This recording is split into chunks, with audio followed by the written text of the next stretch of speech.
কচু শাক আমাদের দেশে অনেক অ্যাভেলেবল। কচু শাকে রয়েছে উচ্চ মাত্রায় পটাশিয়াম, তাই হৃদরোগ ও স্ট্রোকের ঝুঁকিও কমায়।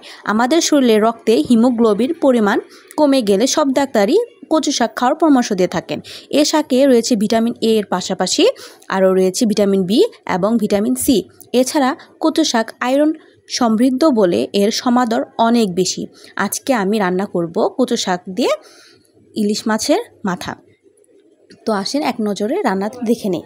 প্রথমে হচ্ছে আমি কচু শাক হালকা পানি দিয়ে ভাপ দিয়ে ফেলে দিয়েছি যেন অ্যালার্জি প্রবলেম না হয়, কারণ এখানে প্রচুর পরিমাণে কচুতে আয়রন পাওয়া যায়।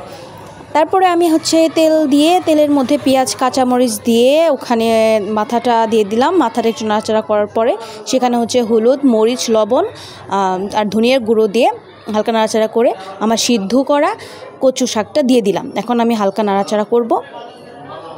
যখন এই পানি পানি ভাবটা শুকিয়ে আসবে আর তেলটা টেনে আসবে তখন আমি নামিয়ে ফেলব।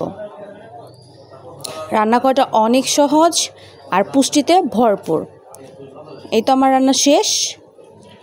দেখেন কি সুন্দর হয়েছে, একদম সবুজ সবুজ আছে। আর খাওয়ার সময় আপনারা ট্রাই করবেন হচ্ছে একটু লেবু দিয়ে খেতে। লেবুতে প্রচুর পরিমাণ ভিটামিন সি থাকে আর খেতেও আরও টেস্ট বাড়িয়ে দেয়। ভিডিওটি ভালো লাগলে লাইক, শেয়ার অ্যান্ড সাবস্ক্রাইব করে আমার চ্যানেলের পাশে থাকবেন। অ্যান্ড এতক্ষণ ভিডিও দেখার জন্য ধন্যবাদ। আল্লাহ হাফেজ।